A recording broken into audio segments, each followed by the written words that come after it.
What would you call a car so infamous that its name became shorthand for failure? In 1957, the Ford Motor Company launched a brand new car with a $250 million vote of confidence in America's future. Just 2 years later, that car was gone, taking $250 million, nearly $3 billion today, down with it. This is the story of the Edsel, a car Ford hyped as the car of the future, but which ended up one of the biggest flops in automotive history. How did an ambitious dream turn into a disaster? Let's find out. Welcome to Car Historian. In today's episode, we're traveling back to the 1950s to unravel the rise and dramatic fall of the Ford Edsel. We'll explore its optimistic origins in post-war America, the hype and hope that surrounded its debut, the cascade of missteps and bad luck that earned it the title of the wrong car for the wrong market at the wrong time, and the lasting legacy it left.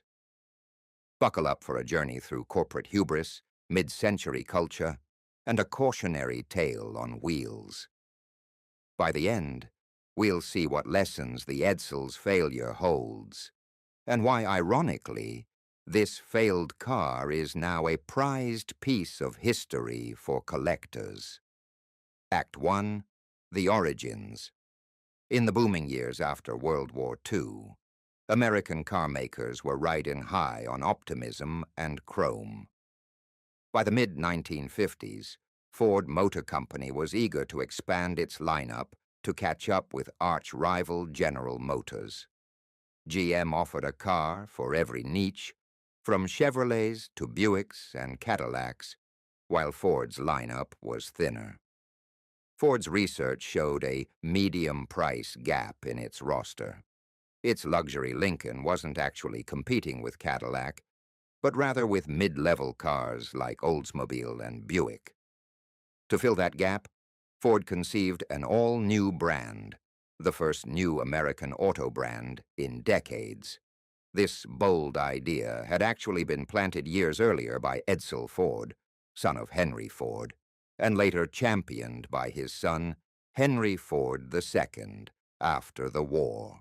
We decided to bring out a new car, an automobile more distinctive than anything on the American road. This is the Edsel, announced Ford's executives in 1957. They even chose to name the car after Edsel Ford himself, a bold move, not without controversy. Henry Ford II initially objected to using his late father's name, but was overruled in favor of honoring the family legacy. Internally, the project was codenamed the E-Car, for experimental, during development. By November 1956, a dedicated Edsel division was set up within Ford to handle its launch, alongside the existing Ford and Lincoln Mercury divisions. From the start, Ford spared no expense in planning the Edsel. They conducted extensive market studies and sophisticated market analysis, convinced that they had pinpointed exactly what the American public wanted. Ford executives proudly insisted this new car's styling and features were the result of unprecedented consumer research that would essentially guarantee broad acceptance. The Edsel, they promised, would be the car of the future, a perfect vehicle built entirely around what Ford knew, guessed, and believed about American drivers. E-Day approaches. The company hyped the Edsel's debut like a Hollywood premiere. The launch date was set for September 4th, 1957, dubbed E-Day, and a nationwide promotional blitz ensued. Ford hired top advertising agency Foot, Cone, and Belding to drum up excitement. Teaser ads tantalized the public for months prior, and Ford even sponsored a star-studded television special called The Edsel Show, featuring Bing Crosby and Frank Sinatra. broadcast in October 1957 to keep the buzz going. Never before had a new car been promoted with such fanfare. Meanwhile, engineers and designers were scrambling to make the Edsel worthy of the hype. The car was positioned in the market between the Ford and Mercury brands, meant to compete directly with cars like GM's Oldsmobile and Buick or Chrysler's DeSoto. Ford wanted the Edsel to stand out technologically and visually. And indeed, the Edsel boasted a list of innovative features that were uncommon in the 1950s. Push-button transmission. The Edsel's automatic transmission was shifted by pressing buttons mounted in the center of the steering wheel hub, a feature called teletouch shifting. This was futuristic in concept, aiming to epitomize what one executive heralded as the epitome of the push-button era. Warning: lights and gadgets. The dash was packed with gizmos, a speedometer that glowed red if you exceeded a preset speed, warning lights that alerted drivers to low oil or engine overheating, and a single dial that controlled both heating and air conditioning.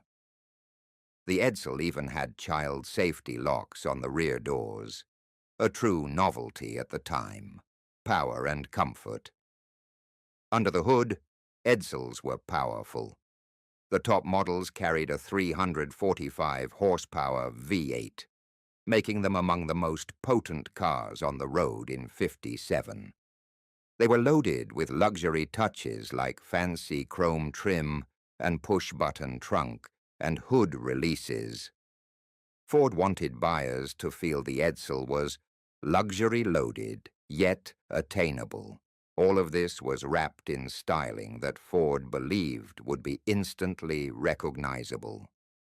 The Edsel's chief stylist, Roy A. Brown, was instructed to make a car that wouldn't get lost in the crowd.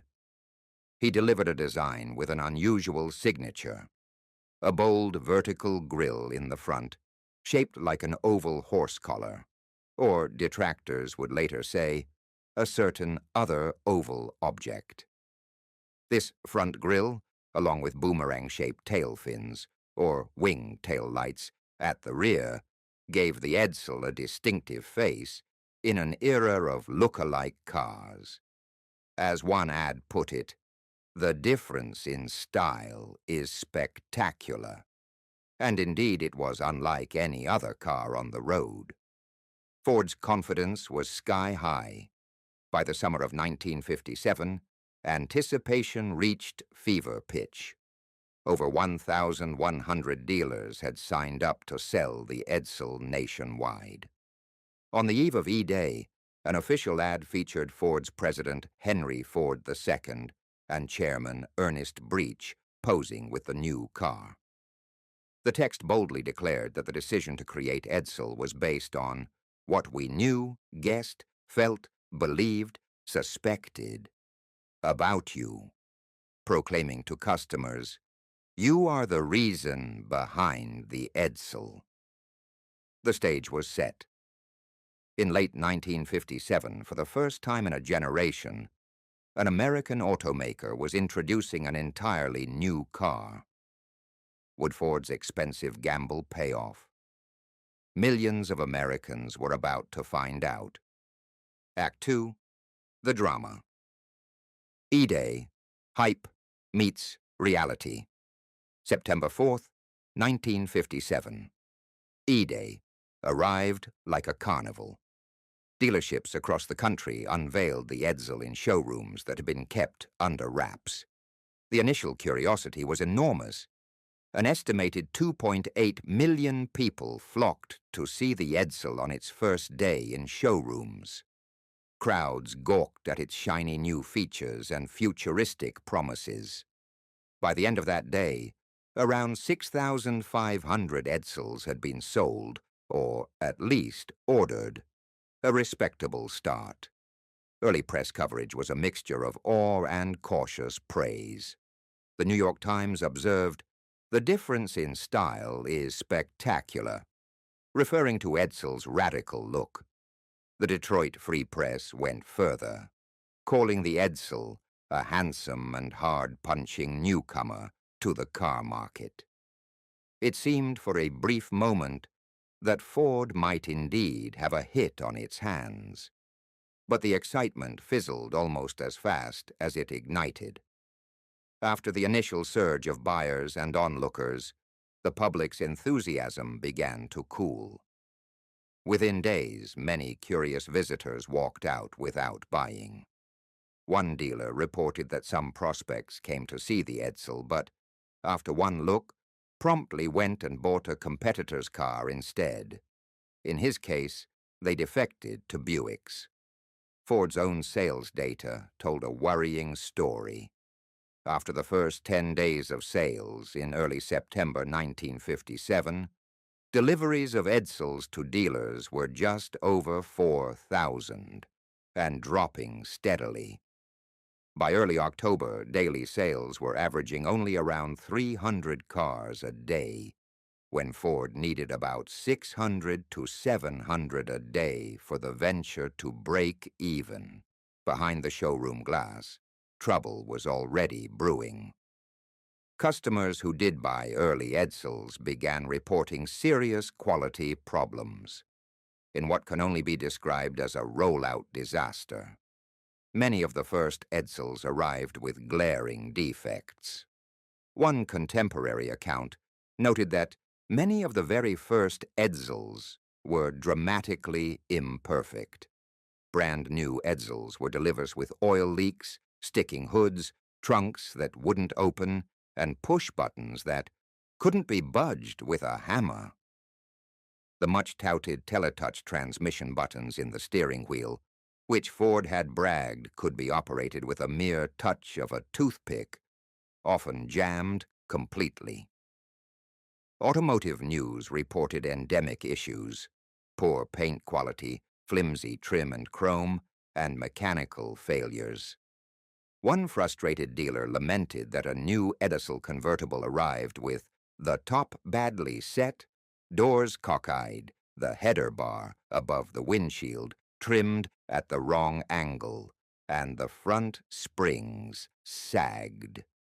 It was a quality control nightmare, and it unfolded under the brightest spotlight, with American consumers watching and gossiping.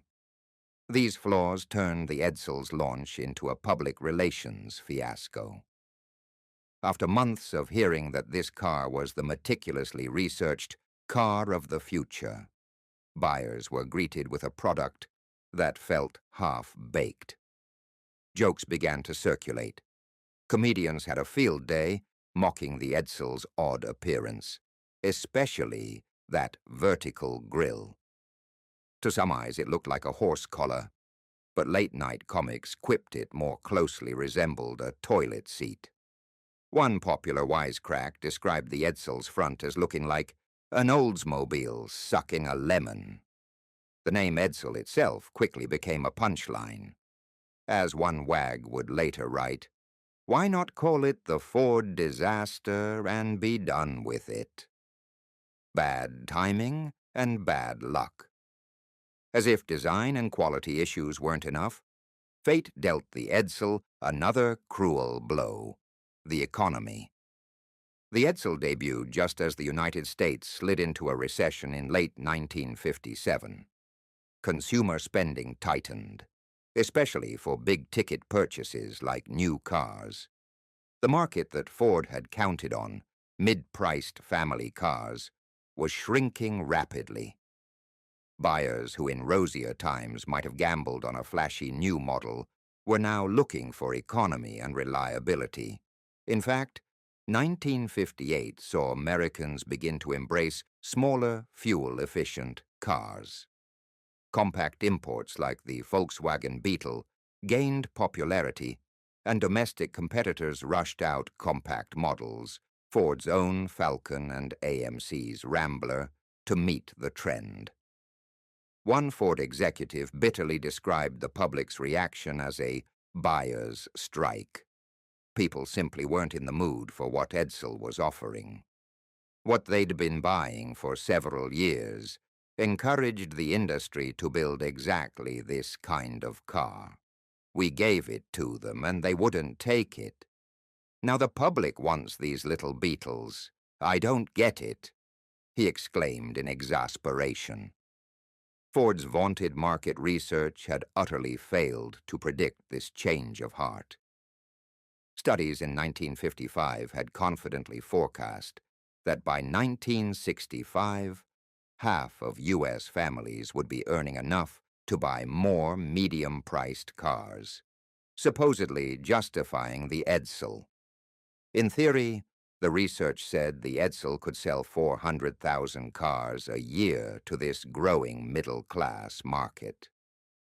But the flaw in all the research, as Time magazine later noted, was that by 1957, when Edsel appeared, the bloom was gone from the medium-priced field, and a new boom was starting in the compact field. In other words, Ford had bet on the wrong trend at the wrong time. As sales stalled through fall 1957, pressure mounted at Ford. Internally, the blame game began. Some pointed at the Edsel's unconventional styling. Those who had applauded the design and development now muttered that any fool could see the grille and tail were ludicrous. Roy Brown, the lead designer, went from golden boy to scapegoat almost overnight. By November 1957, nobody talked to Roy at the office, as colleagues ostracized him for the Edsel's looks. Others blamed the marketing and motivational research overkill, suggesting Ford's executives had listened too long to the motivation research people and lost sight of building a car of practical value. There were even whispers of sabotage, a theory that maybe workers at the Ford plants, which were simultaneously building Mercurys and Fords, deliberately botched Edsel assembly out of resentment or fear of competition within Ford's divisions. While there's little proof of active sabotage, it's true that many in the Ford and Mercury camps were rooting against the Edsel from day one, viewing it as an intruder stealing their customers. Ford had essentially introduced a car that competed with its own lineup, and internal rivalry was fierce. Of course, the Ford and Lincoln Mercury divisions didn't want another Ford company car in the field, admitted one Edsel executive. Rival dealers sometimes bad-mouthed the Edsel to customers, an intramural fight inside Ford's house. By late 1957, the Edsel venture was in crisis. One ominous sign came in November that year. Charles Chrysler, the high-profile Edsel dealer in Manhattan, one of Edsel's flagship dealers, abruptly quit. He surrendered his franchise, citing dismal sales. Rumor had it, he quipped, "The Ford Motor Company has laid an egg." He promptly switched to selling the tiny Rambler, which was booming. If the Edsel needed any more symbolic blows, this was it. Ford scrambled to save face and reassure its panicking dealers. In December 1957, Henry Ford II himself appeared on a closed-circuit TV broadcast to Edsel dealerships, insisting the Edsel is here to stay. Ford promised to support dealers and rolled out aggressive promotions. Millions of letters were mailed to potential customers urging them to come test drive an Edsel. Each would even get a free 1/18th scale plastic Edsel model as a gift, buy or not. Such giveaways were virtually unheard of, and a sign of desperation. Ford also authorized dealers to slash prices by up to $300 with factory-backed sales bonuses, trying to spur demand. The once dignified Edsel advertising took a shrill turn. One ad bizarrely repeated, "The Edsel is a success. 3 times as if trying to cast a spell. Another slogan appealed to vanity. They'll know you've arrived when you drive up in an Edsel. But by now such claims rang hollow. Everyone in the industry knew Edsel was in trouble. The inevitable corporate reshuffling came quickly. In January 1958, barely 4 months after launch, Ford dissolved the Edsel division as a stand-alone unit. The Edsel operation was merged into the Mercury-Lincoln Group to form a combined MEL division under a new boss. This was an unmistakable demotion. For the remaining 2 years of Edsel's life, it became a neglected stepchild within Ford.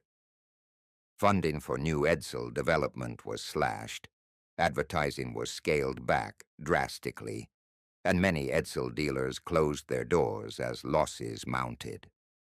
Ford's strategy was to quietly let Edsel run its course without further embarrassing fanfare, perhaps hoping something could still turn around. Amazingly, Ford did continue the Edsel into the 1959 model year, and even into 1960, making updates to address some criticisms. The 1959 Edsels were moderately restyled, slightly smaller, lighter, with toned-down engines and a bit less chrome. Advertisements for the 1959 Edsel desperately claimed it makes history by making sense, pitching it as a more sensible, efficient car. Consumer Reports, which had initially lambasted the Edsel, the luxury-loaded Edsel, confuses gadgetry with true luxury, more uselessly overpowered, more gadget-bedecked than any car in its class, acknowledged that the 59s were improved, calling them respectable and even likable automobiles. Indeed, sales ticked up slightly in early 1959, but it was too little, too late. Even at their better pace, Edsels were selling at only about 1/4 of the volume needed to be profitable.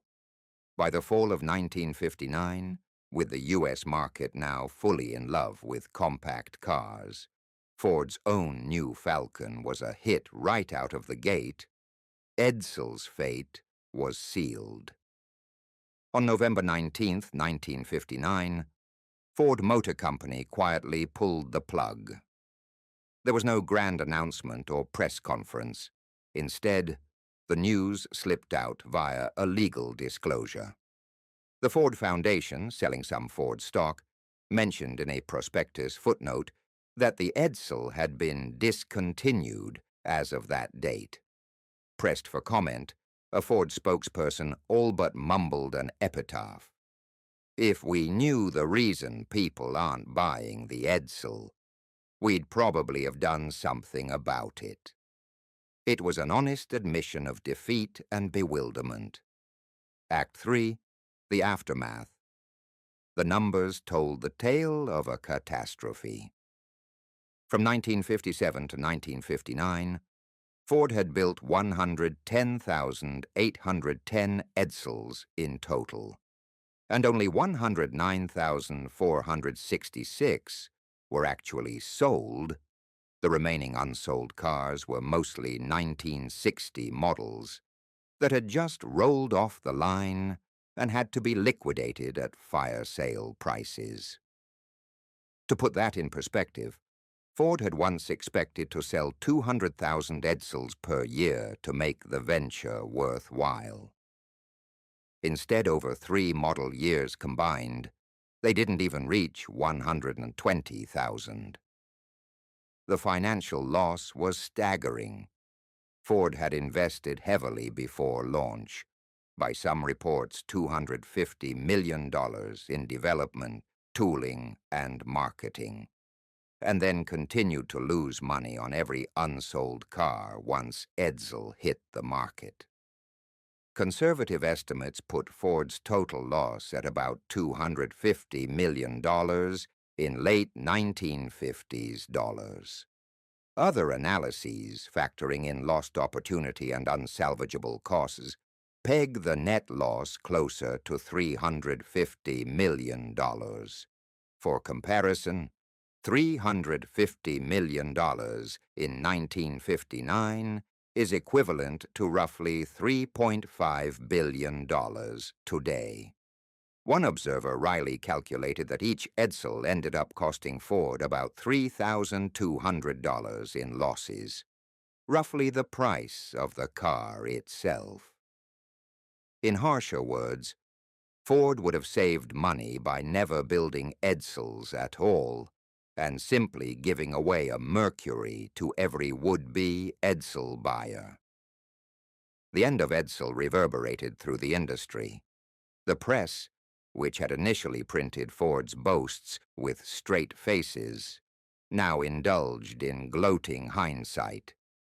Time magazine, in a post-mortem, famously declared, "The Edsel was a classic case of the wrong car for the wrong market at the wrong time. It was also a prime example of the limitations of market research, with its depth interviews and motivational mumbo-jumbo." Businessweek, which before the launch had dutifully described Edsel with solemn optimism, now labeled it a nightmare and skewered the market research department for chasing fads and fantasies.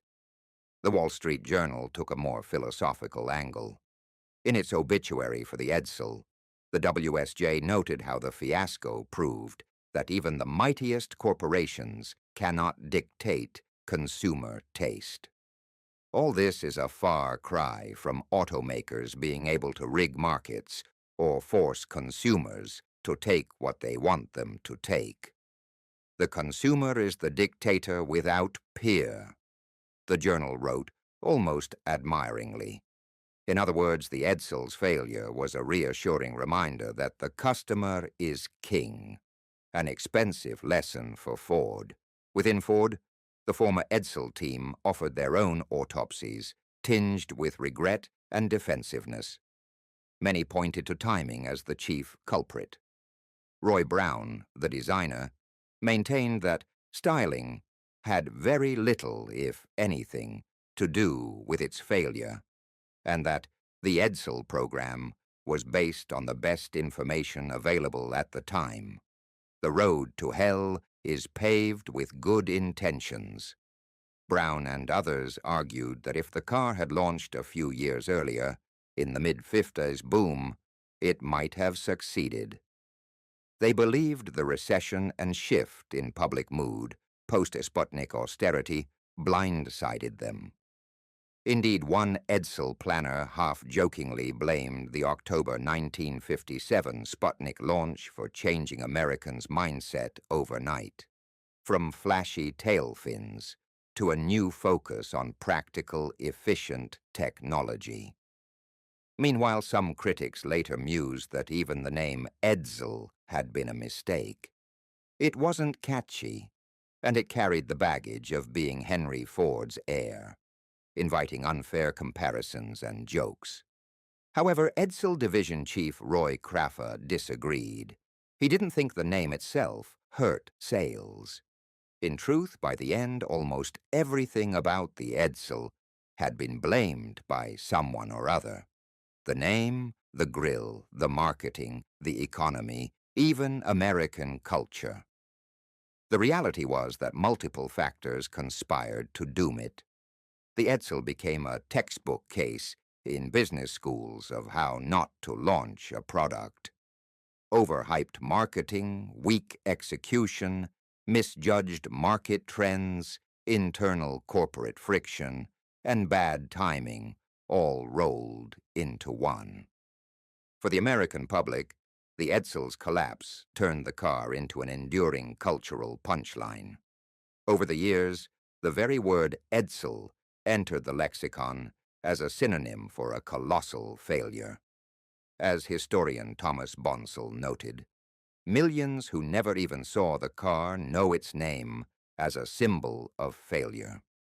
Comedians, writers, and commentators would invoke Edsel whenever a new product flopped.